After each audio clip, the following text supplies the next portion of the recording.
আসসালামু আলাইকুম। সবাইকে শুভেচ্ছা ও স্বাগতম। আশা করি সবাই ভালো আছেন, সুস্থ আছেন। প্রিয় শিক্ষক মণ্ডলী, আমরা আজকে কথা বলবো আ যে সমস্ত শিক্ষকরা নতুন করে বিভক্ত হয়েছেন তাদের ব্যাপারে। আ তারা অনেকেই আমার আইডিতে বা আমার ইউটিউব চ্যানেলের ভিডিওগুলোতে কমেন্ট করেন যে তাদের তথ্যগুলা কখন হালনাগাদ করবে, কখন গিয়ে এপ্রিতে পাঠাবে।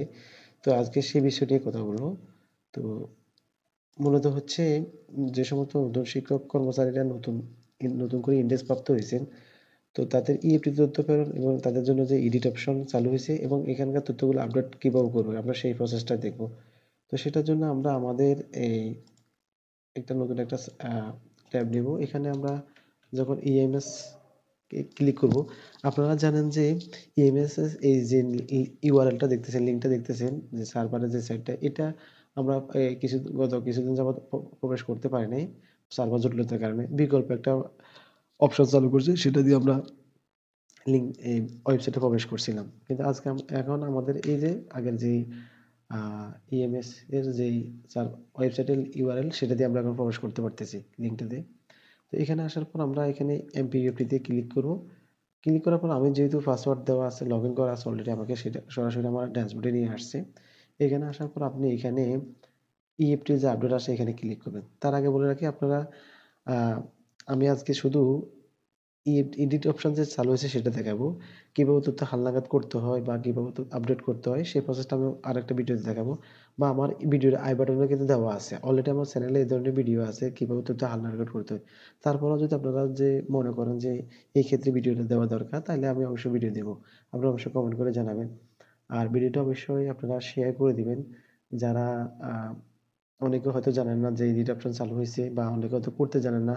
আপনারা চাইলে এই তথ্যগুলা নিজেদের হাতে থাকা স্মার্টফোন বা ল্যাপটপ বা ডেস্কটপ দিয়ে আপনারা ইজিলি ভাবে আপডেট করতে পারেন। তো আমরা এখন আমাদের আপডেট অপশনে চলে যাচ্ছি। এখানে এডিট ডাটা এখানে ক্লিক করলে আপনারা এরকম একটা ইন্টারফেস দেখতে পাবেন। এখানে আপনাদের যে সমস্ত শিক্ষক কর্মচারী আছে, যাদের তথ্যগুলো হালনাগাদ আগে করা হয়েছে তাদেরগুলো আছে, আবার যারা নতুন করে ইনডেক্স প্রাপ্ত হয়েছে তাদের তথ্যগুলো দেখাচ্ছে। দেখেন, নতুন যারা ইনডেক্স প্রাপ্ত হয়েছে তাদের ক্ষেত্রে দেখুন কলমের মতো ২ টা চিহ্ন দেখা যাচ্ছে। এই কলমের মতো চিহ্ন দেখা যাচ্ছে। এটা হচ্ছে এডিট অপশন। আর যে সমস্ত শিক্ষক কর্মচারীরা আগে দেখা যাচ্ছে তাদের তথ্যগুলো অলরেডি হালনাগাদ হয়ে গেছে। কিন্তু এডিট করার এখন অপশন চালু নেই। জাস্ট তাদের গুলা বিস্তারিত দেখার জন্য এই যে চোখের মতো যে আইকনটা আছে ওইখানে ক্লিক করলে বিস্তারিত দেখা যাবে। কিন্তু তাদের তথ্যগুলো আর হালনাগাদ করা যাবে না।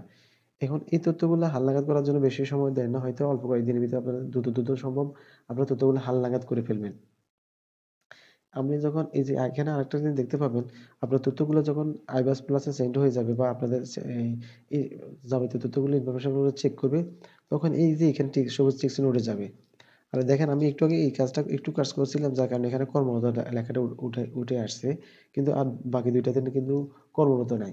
জাস্ট আমি তথ্যগুলো এডিট যখন করব তখন কর্মরত, যখন সিলেক্ট করব তখন আমার এখানে কর্মরত চলে আসবে। আর যখন iOS প্লাস সেন্ড হয়ে যাবে তখন আমার তথ্যগুলোর এখানে সবুজ চিহ্ন উঠে যাবে।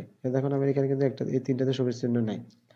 তো আমি সিকিউরিটি পারপাস আমি যে তথ্যগুলো হিডেন করে রাখছি। জাস্ট আপনারা আ এই যে কলমের মধ্যে যে আইকনটা আছে এইখানে ক্লিক করবেন। এইখানে ক্লিক করার পর যে ঠিক এরকম একটা ইন্টারফেস দেখতে পাবেন। ঠিক আছে নি? তো এইখানে জাস্ট এই যে এই বর্তমান অবস্থায় এখানে ক্লিক করবেন। এখানে অবশ্যই আপনারা কর্মরত সিলেক্ট করবেন।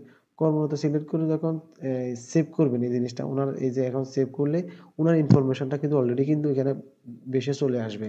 এই যে দেখতেছেন, এই যে উনার যাবতীয় ইনফরমেশন গুলো এখানে কিন্তু চলে আসছে। ঠিক আছে? এখন এই যে এইখানে এই জাস্ট আমি একটা অপশন দেখাচ্ছি।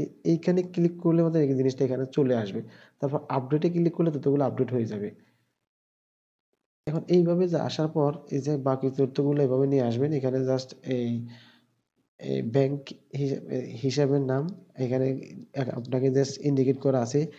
রেড স্টার মার্ক করা যে এই জিনিসগুলো, এগুলো অবশ্যই ম্যানুয়ালি দিতে হবে। সবগুলা দিয়ে তারপরে হচ্ছে এখানে আপডেট করবেন। তো আমি জাস্ট পরবর্তী ভিডিওতে পূর্ণাঙ্গ ডিটেইলস নিয়ে ডিসকাস করব। সেটা আপনাদের মতামতের উপর ডিপেন্ডস করবে। আপনারা যদি কিভাবে একটা পূর্ণাঙ্গ তথ্য হালনাগাদ করতে হয় সেটা যদি জানতে চান তাহলে অবশ্যই কমেন্ট করে জানাবেন। তো আজকে আমি জাস্ট এতটুকুই নিয়ে ডিসকাস করতেছি। জাস্ট এই যে এডিট অপশন চালু হয়েছে এটা দেখানোর জন্য আসছি। তো নেক্সট ভিডিওতে আমি চেষ্টা করব আপনাদের রিকোয়ারমেন্ট অনুযায়ী যে আপনারা যদি কিভাবে পূর্ণাঙ্গ তথ্য আপডেট দিতে হয় তো সে ব্যাপারে অবশ্যই কমেন্ট করে জানাবেন। তো আজকে এতটুকু পর্যন্ত। ভালো থাকেন, সুস্থ থাকেন। আল্লাহ হাফেজ। Wish you all the best today.